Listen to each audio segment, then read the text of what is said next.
Bill O'Reilly is joining us now from BillO'Reilly.com.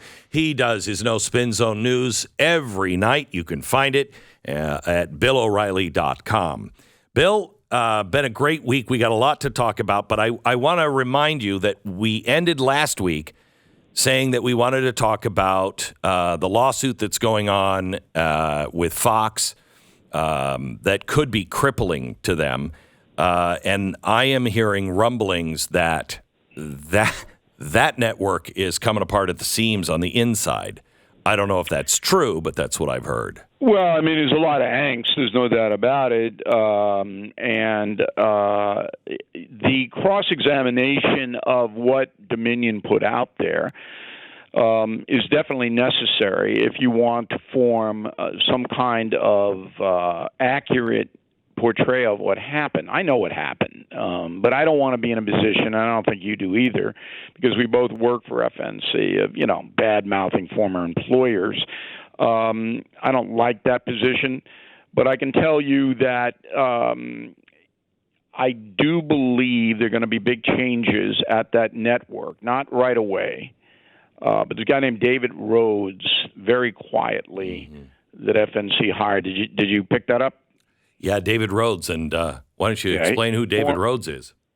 Former CBS News chief news guy. And the brother of his brother Ben. worked very closely with Obama. White House, yes. Yeah.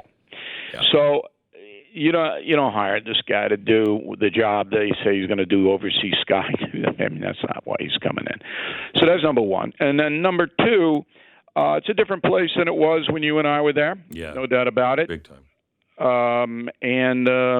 I did a poll on BillO'Reilly.com. Has the Dominion lawsuit changed your opinion of Fox News? 85% say no, because they are hardcore conservative traditional people and they have nowhere else to go. Well, I will tell you this.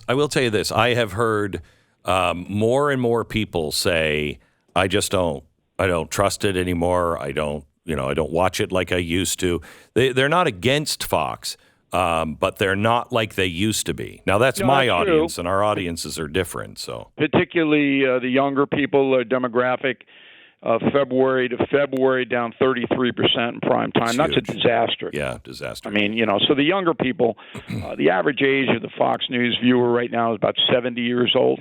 It's really weird, Bill. I mean, I don't know if you thought of this, but we were the last of the big national names. I mean, that doesn't happen anymore. You're these platforms like that have everybody from all walks of life coming to that platform.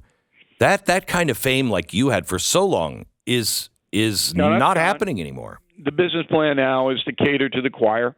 And we had at the Factor independents and liberals at a very high rate. Mm-hmm. They don't have that anymore. The final thing is that, Tucker Carlson got a big break, and he's the most recognizable guy. Yes. Hannah had been around forever, but everybody knows Sean. But Carlson is, basically, he's not the highest rated show, the 5, if you can believe it. That's your old time slot. I know. The time slot that never, ever, ever did anything, and now it's the strongest one. Yeah, it's a stronger show because they like the people there. The older folks who watch it, they like the personalities there.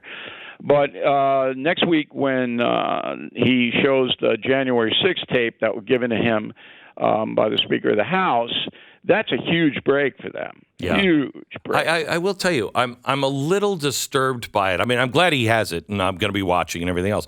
But I'm a little disturbed that it was given to only one person. There are so many hours. The way these things usually you get to the truth quickly is when it's just dumped out and everyone can look through it. Yeah, I disagree a little bit with that because if you give it to the New York Times, they're not going to report accurately about it. Now, whether Carlson does or not, I don't know, but he's going to have to show you the tape. And now they can edit it. I know, and I'm not. Look, I wish McCarthy had given it to me because then you get a fair play. And we're not going to, cut it so that you're not getting a real picture of it. But if he gave it to everybody, then you would get this massive propaganda hit that would just blow any of the factual part of the tape away. And McCarthy wants Fox News to be in his corner. Okay? Any Speaker of the House would want that, and that's why he did it. You following the Scott Adams? Oh, yeah. Tell me about it. Are you talking about the abortion guy? Yeah, Scott Adams, the guy, well, we could talk about that too. Scott Adams, the cartoonist. Didn't follow it. Okay. Well, Dilbert. You're talking about Dilbert? Yeah, Dilbert, yeah. Okay, yeah. I'm Beck, I'm on everything. Yeah, I felt, that I didn't think that was a smart move by him. Yeah, that's well said. Yeah, well said. Here's my rule. Yeah. And I'm going to make a confession on the Glenn Beck program today. I used to try to persuade people to look at race in one way or another. All right? And I had a detente with Al Sharpton. He was on The Factor. Right. I gave his organization $25,000 when they ran out of money for Thanksgiving to give turkeys away to the people of Harlem. Nobody knows that, by the way. And I tried as hard as I could try to bring detente. And now I don't do that any longer. Yeah. I know. I'm the same way. Let's talk about the hearings that happened with Merrick Garland. Those were so satisfying, except is anything going to come of it? Well, I mean, it shows you that the Department of Justice in the United States is corrupt. Yeah, we know that. Merrick Garland makes Jeff Sessions look like Rambo. I mean, he is such a doddering, weak character. This is the guy going up against the drug cartels? Yeah. I mean, this guy, when you ask a question as simple and essential as why is it taken 3 years to investigate Hunter Biden and we still don't know the status of the investigation? And the man is like, it's now Ray at least said, well, it's the fault of the DA in the Attorney General of Delaware. He did.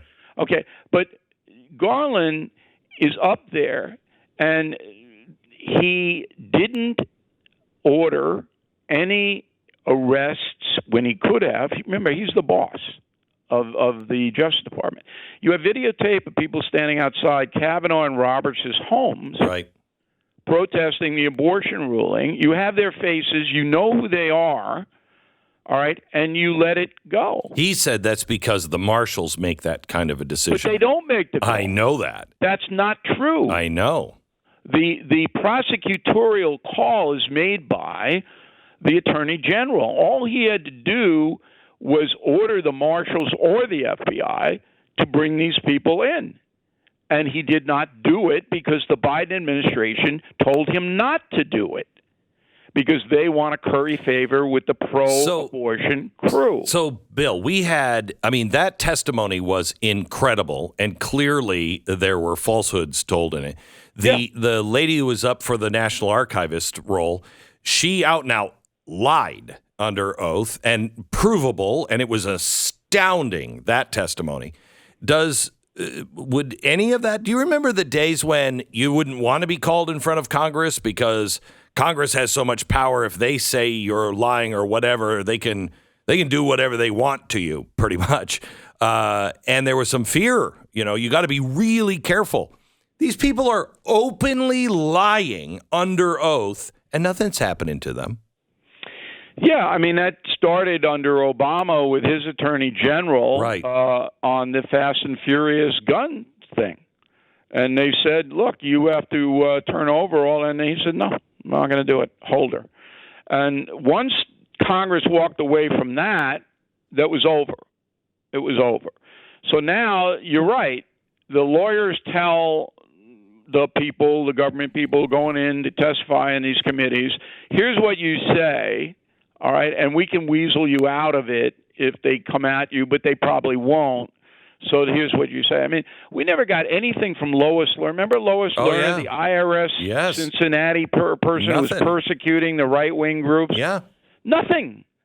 So nothing with Fauci. Fauci, the lies. A little bit different. In what way? Because Fauci, he's going to hide behind, that's my opinion. All right? It was my opinion that COVID didn't come out of that lab. It's my opinion. Okay, that's what Fox is using against Dominion. It's opinion. So Fauci's not. But in a factual area, when you have the Attorney General of the United States who sends and approves of 25 FBI agents, SWAT teams, kicking down the door of a pro-life person, arresting, prosecuting, then the person is found not guilty. In an hour. Did you see any remorse? No, none. No, he's an arrogant, dishonest, and he was almost the Supreme Court justice. I know. I thought about that the whole time. Bill O'Reilly from BillO'Reilly.com. We'll talk to you next week. Thank you so much. Bill O'Reilly. Watch his No Spin News at BillO'Reilly.com.